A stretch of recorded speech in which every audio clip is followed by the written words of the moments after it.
Y'all, let me tell you something right now that I need you to hear loud and clear, because this is the kind of moment that only happens once or twice in a generation of television. Netflix just dropped one of the most important hours of streaming content in years. And if you are sitting there on your couch acting like it ain't a big deal, I need you to put down your chips and pay attention.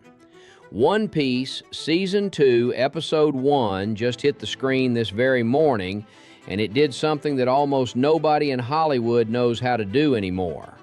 It respected the audience. It delivered on a promise. And it showed a whole world of suit-wearing executives that if you love your source material and you trust the people who already love it, magic can happen on screen. Partner, that ain't nothing. That is everything.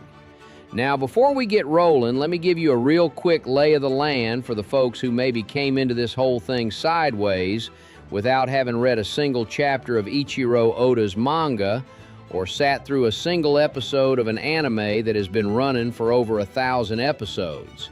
Here is what you absolutely need to know.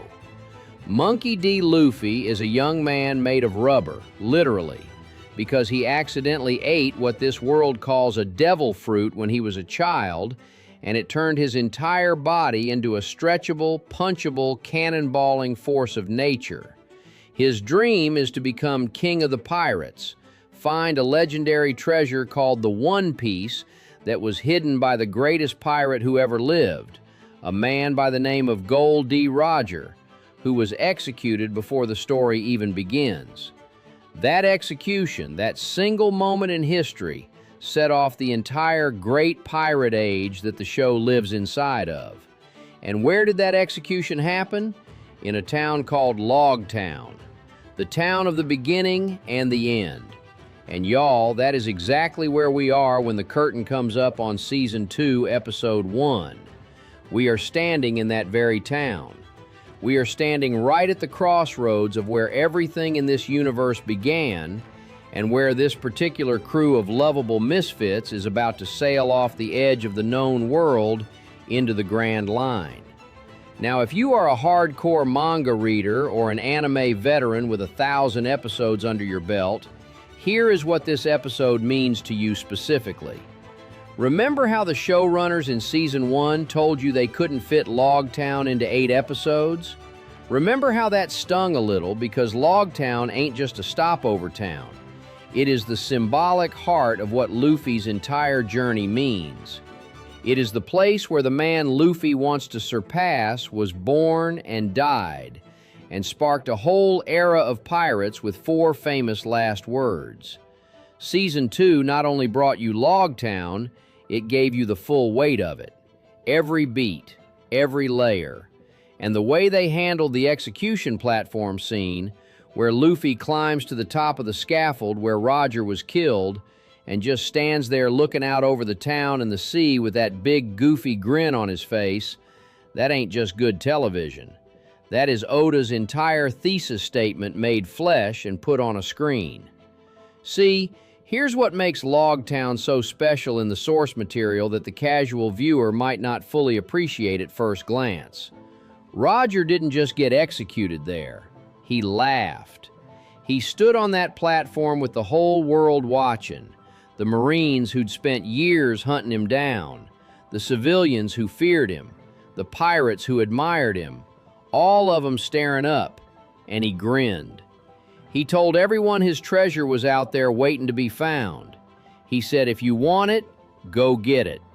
And that one statement, from the lips of a man about to die, ignited an entire age of piracy that has been rolling through this world ever since. The government thought they were shutting down a legend. They accidentally lit a fire that has been burning for over 20 years of story. Iñaki Godoy, who plays Luffy, captures that spirit so perfectly that it does not feel like an actor playing a character. It feels like the character walked right out of the manga panels and into a real place and just started being himself. And when Buggy the Clown, played by the wonderfully unhinged Jeff Ward, gets hold of Luffy on that same platform and dangles him in shackles in front of a crowd and is about to bring that sword down, What does Luffy do? He smiles. He tells his crew, who are fighting like crazy to get to him, that this might be the end, and he just grins. It is the same smile Roger had.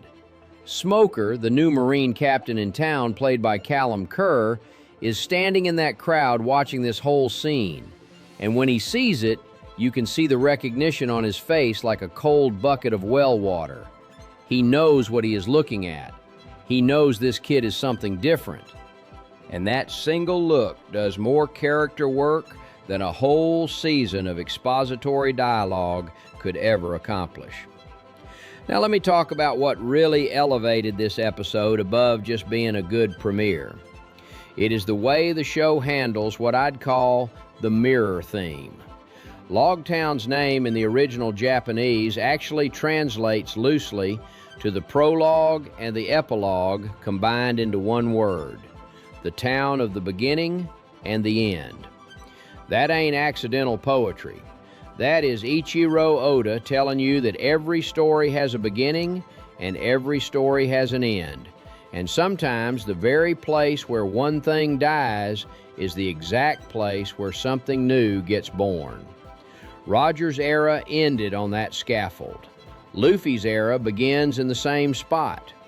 And the episode, titled The Beginning and the End, earns that title completely. Not a single line of dialogue wastes it. The production design in this episode is something I want to give a separate round of applause to, because this is a town that had to carry 20 years of legend on its shoulders and look the part. The execution platform is a massive structure that looms over the town square, and they built it with the kind of detail that tells you somebody on that crew genuinely loved the source material. The streets feel worn in. The market has that bustling, slightly chaotic energy of a port town where half the people passing through are pirates with bounties on their heads, and the other half are Marine informants. It breathes. When Luffy is walking through the crowd and finds his way to that platform and starts climbing, it feels earned because the world around him feels real. Now let me talk about something that the critics might not be fully appreciating, and that is what Nico Robin's arrival means in the context of this first episode. For the newcomers, Robin, played by Lyra Abova, shows up as this eerie, composed, petals and violence enigma connected to the mysterious Baroque Works organization that is going to be the shadow hanging over this entire season. She moves through a scene like a cold front coming in off the Gulf.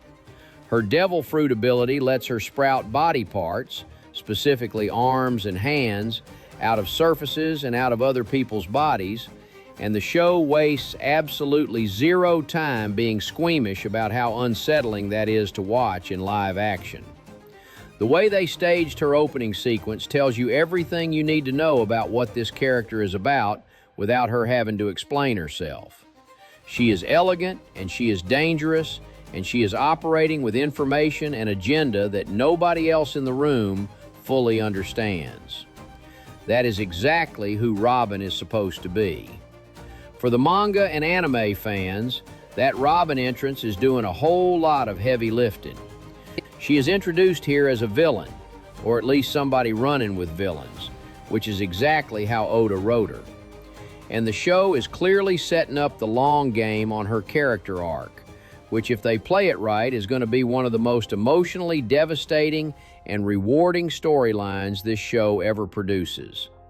The fact that they cast someone with Lyra Abova's presence and stillness in the role tells you the showrunners understood who Robin is at a fundamental level. Let me also give some credit to the barrel scene, because if you know, you know, and if you don't, you are about to. Before the crew sails out of Logtown and into the Grand Line for real, each of them plants a foot on a barrel and declares their dream out loud. It is Oda's version of a pirate oath. Not a formal ceremony, not a speech. Just each one of these people standing there and saying what they are sailing toward, raw and plain as rain on a tin roof. Luffy says he will be king of the pirates. Zoro says he will be the world's greatest swordsman. Nami says she will map every ocean in the world. Usopp says he will be a brave warrior of the sea. Sanji says he will find the All Blue, a legendary sea where the fish of every ocean gather in one place. And when they say these things to each other, you believe every single one of them. That is the magic that Season 1 established and that this episode picks up and runs with immediately. These are not characters going through motions. These are people. The pacing of this episode is almost surgical in how it moves. It gives you enough of the town to feel the weight of it. It gives you the Buggy and Alvita reunion that fans have been waiting for since Season 1's finale teased it. It brings in Smoker as a credible physical threat to Luffy in a way that matters, because one of the things the original Logtown arc established is that not all devil fruit powers are created equal. Smoker's Logia-type ability, which lets him turn his whole body into smoke, is practically immune to Luffy's rubber punches. For the first time in the series, Luffy runs into somebody he genuinely cannot hurt. And then Dragon, Luffy's mysterious father, who is basically the most wanted man in the world and the leader of a revolutionary army, shows up just long enough to save his son with a wall of wind and then vanish like he was never there. If you are a newcomer to this story, that moment hits you like a riddle you weren't ready to hear. If you have been with this story since the manga, it hits you like confirmation that the showrunners are not skipping anything that matters. Now, I want to say something to the skeptics because this matters. Live-action anime adaptations have a track record about as reliable as a screen door on a submarine. Cowboy Bebop was a disaster. Dragon Ball Evolution is still being used as a cautionary tale in film schools. The idea that you can take a piece of animation built on the unlimited visual canvas of a drawn page and translate it into something with real actors and real cameras and real budgets has historically been about as successful as trying to fit a longhorn steer through a doggy door. Season 1 of this show defied those expectations so thoroughly that it felt like the exception to every rule. What Episode 1 of Season 2 tells you is that Season 1 was not a lucky accident.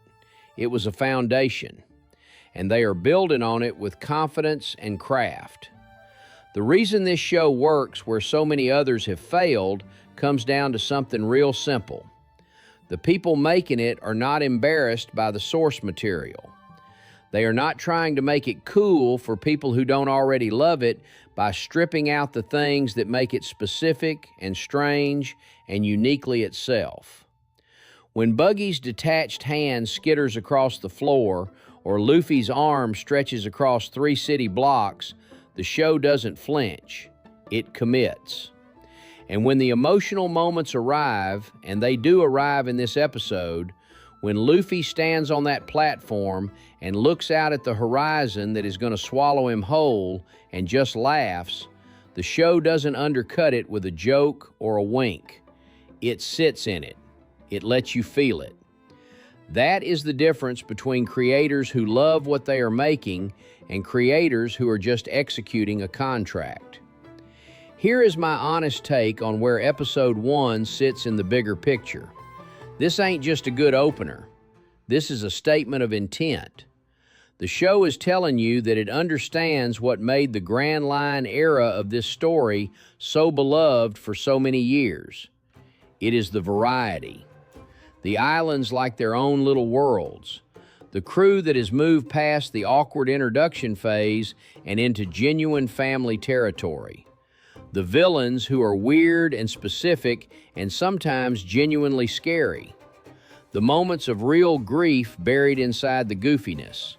All of it is right here in the first episode, compressed and focused and shot through with that particular quality of hope that makes One Piece different from every other story in its genre. Y'all, here is what I want to leave you with. Hollywood right now is in a full-blown panic about audiences. Half the franchises in town are hemorrhaging money because the people running them forgot the most basic truth in the entertainment business, which is that an audience will forgive you for almost anything except not caring about the thing they love.